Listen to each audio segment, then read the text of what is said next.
నీలవేణితో ఆ సంతోషం ఉండదు అనుకున్నాడు కాబట్టే ఇప్పుడు మరొకరిని పెళ్లి చేసుకోవాలి అనుకుంటున్నాడు. అన్ని పనులు నచ్చాలని అందరికీ నచ్చేలా చేస్తూ కూర్చుంటే మనం జీవితంలో ఏది చేయలేం డాడీ. నీకు తారక్ ఎలాగో ఇష్టం లేదు, తారక్తో కలిసి జీవించడానికి నీ మనసు ఒప్పుకోవడం లేదు.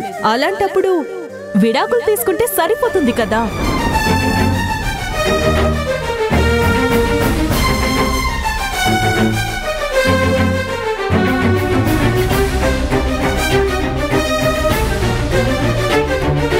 అమ్మా నీలవేణి, ఇలా రామ్మా.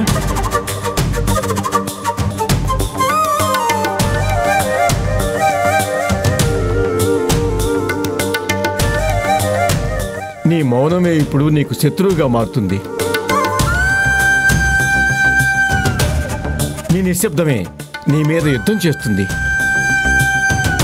నీ నిశ్శబ్దం ఇలాగే కొనసాగితే నిన్ను ఖచ్చితంగా తారక్కి దూరం చేస్తుంది.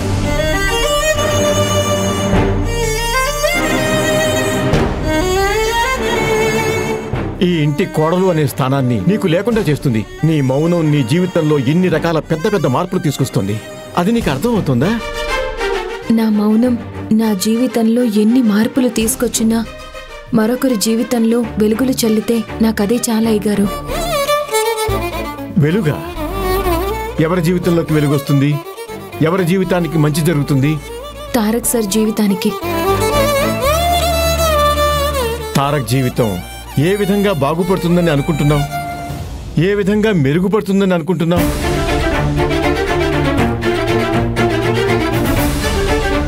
వాడు కోరుకున్నది నిన్ను, వాడు కలిసి బతకాలనుకున్నది నీతో. ఇవన్నీ వదిలేసి ఈరోజు మరో అమ్మాయిని పెళ్లి చేసుకుంటా అంటున్నాడు. నిజానికి వాడి దారి మారేలా చేసింది నువ్వు. మరొకరి వైపు కన్నెత్తి చూసేలా చేస్తుంది నువ్వు. ఇక్కడ మారాల్సింది, మలుపు తిరగాల్సింది తారక్ జీవితంలో కాదు, నీ పద్ధతిలో, నీ ఆలోచన తీరులో. ఏదేమైనా ఇప్పుడు తారక్ సార్ ఒక స్వతంత్ర నిర్ణయం తీసుకుంటున్నారు కదా, ఆయనకి తగిన వాళ్ళని ఎంచుకుంటున్నారు కదా. అలాంటప్పుడు ఇంకా ఎందుకు నా గురించి ఆలోచిస్తున్నారయ్య గారు? అసలు నీకు ఎలా చెప్తే అర్థమవుతుందమ్మా? ఇప్పుడు నువ్వు కాదు అనడం వల్ల, నువ్వు కన్నెత్తి చూడకపోవటం వల్ల, నువ్వు మౌనాన్ని విడిచి బయటికి రాకపోవటం వల్ల వాడు అర్చనని తన జీవితంలోకి ఆహ్వానిస్తా అంటున్నాడు. అర్చన వాడి భార్య అయితే వాడి జీవితంలో సంతోషం మొత్తం పోతుంది. ఈ కుటుంబంలో ఉన్న ఆనందం మొత్తం హరించుకుపోతుంది. అదేనా నువ్వు కోరుకున్నది? అదేనా నువ్వు తారక్కి చేయబోయే మంచి? అది కాదయ్య గారు. చూడు, నువ్వేదో త్యాగం చేయాలనుకుంటున్నావు. ఆ త్యాగంతో తారక్ జీవితాన్ని మార్చేద్దాం అనుకుంటున్నావు. కానీ నీ త్యాగానికి ఎలాంటి ప్రతిఫలం దక్కదు. పైగా నీ వల్ల తారక్ జీవితం అంధకారం అవుతుంది. అది నీకు అర్థం కావట్లేదు. తారక్ సార్ అర్చనమ్మ గారిని పెళ్లి చేసుకుంటానని చెప్తున్నా ఈలోపే స్వేచ్ఛ గురించి బయటపడుతుంది. అప్పుడు తారక్ సార్ స్వేచ్ఛను పెళ్లి చేసుకుంటారు. అప్పుడు తారక్ సార్ సంతోషంగా ఉంటారు కదా. మాట్లాడు నిలవేణి. వాడి జీవితం నాశనం అవ్వాలని కోరుకుంటున్నావా? వాడి భవిష్యత్ అంతా ఒక చీకటి గుహలా మిగిలిపోవాలని కోరుకుంటున్నావా? అలా అని నేను ఎలా కోరుకుంటాను అయ్యగారు? నేను ఏనాడైనా సరే తారక్ సార్ మంచిని, ఈ కుటుంబ బాగుని కోరుకుంటాను, అంతే తప్ప ఏనాడు చెడుని కోరుకోను. చెడు కోరుకోను అంటున్నావు, కానీ పరోక్షంగా నువ్వు చేస్తున్నది అదే. నువ్విప్పటికీ నీ మౌనం విడిచిపెట్టకపోతే తారక్కి, అలాగే ఈ కుటుంబానికి ద్రోహం చేసిన దానిలా మిగిలిపోతావు.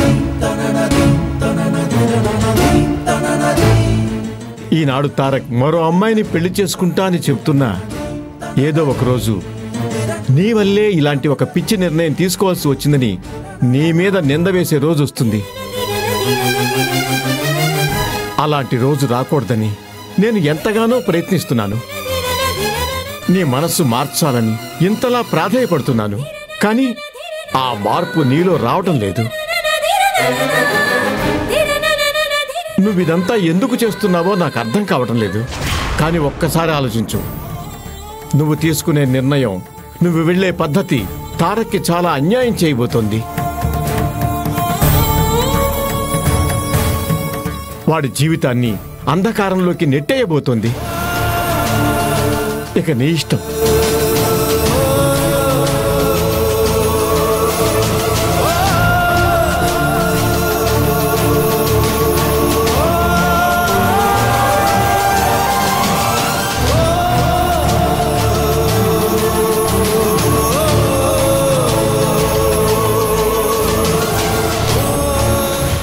నిజంగానే నేను తప్పు చేస్తున్నానా? నిజంగానే తారక్ సార్ తప్పుడు నిర్ణయం తీసుకోవడానికి నేనే కారణం అవుతున్నానా? లేదు లేదు, నేను తప్పుకుంటేనే తారక్ సార్ జీవితంలోకి స్వేచ్ఛ వస్తుంది. తారక్ సార్ ప్రాణానికి ప్రాణంగా ప్రేమించిన అమ్మాయితో కలకాలం సంతోషంగా జీవించే అవకాశం ఆయనకి దొరుకుతుంది. ఆ రోజు మీరందరూ సంతోషపడతారు. అప్పటి వరకు ఈ నిందలు నాకు తప్పవు.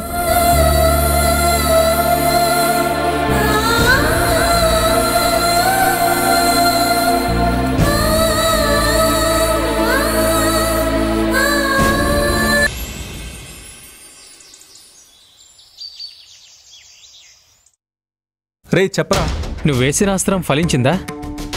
నీలవేణి కరిగి తన మనసులో ఉన్న ప్రేమ ఏమైనా బయటపెట్టిందా? రే అస్త్రం బాగానే సంధించాను, కాకపోతే ఫలితం మాత్రం దక్కలేదు. అదేంట్రా, నువ్వు మరొక అమ్మాయిని పెళ్లి చేసుకుంటా అని చెప్పినా నీలవేణి లైట్ తీసుకుందా? రే అవునరా, ఎవరైనా వాళ్ళు ఇష్టపడ్డ వాళ్ళు దక్కకపోతే చాలా బాధపడతారు. అలాంటిది ఇష్టపడిన మనిషి మరొక మనిషికి సొంతమైపోతున్నారంటే మనసులో ఇంకెంత బాధ ఉండాలి? ఆ బాధ నీలవేణిలో నాకు కనిపించలేదురా. కనీసం ఇప్పుడైనా నా మీద తనకున్న అభిప్రాయాన్ని బయట పెట్టలేదు. నాకు అర్థమవుతుందిరా. కాకపోతే నీలవేణి బయటపడ్డానికి తనకి ఇంకొంచెం సమయం కావాలనుకుంటా. రే ఇంకెంత సమయం రా? రే నీలవేణి ఏం చిన్నపిల్ల కాదు కదా, మాటలొచ్చు కదా. మనసులో ఉన్న మాట చెప్పడానికి ఎంత సమయం కావాలి? నీ లాజిక్ నీకు కరెక్ట్గా అనిపించొచ్చురా, అది అందరికీ అప్లై చేయలేము. ఎందుకు అప్లై చేయలేము? మనుషులందరూ ఒకలా ఉండరు కాబట్టి. రే ఎందుకు ఒకలా ఉండరు? నీకేదన్నా అనిపిస్తే నువ్వు నాకు వెంటనే చెప్పవా? మనసులోనే దాచుకుంటావా? నన్ను నిలవేణి కంపేర్ చేస్తున్నావా?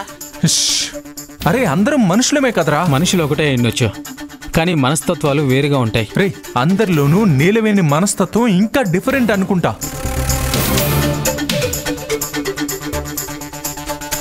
నీకొక ఉదాహరణ చెప్పనా? ఏంటది? ఒక మంచుగడ్డని హిమాలయ పర్వతాల్లో ఉంచితే అది కరగడానికి చాలా సమయం పడుతుంది. అదే మంచుగడ్డని మన ఇంటి డైనింగ్ టేబుల్ మీద పెడితే చిటికలో కరిగిపోతుంది. అదే మంచుగడ్డ అక్కడ ఒకలా ఇక్కడ మరోలా ఎందుకుంటుంది? దాని చుట్టూ ఉన్న పరిస్థితులను బట్టి అది ప్రవర్తిస్తుంది. మనుషులు కూడా అంతేరా.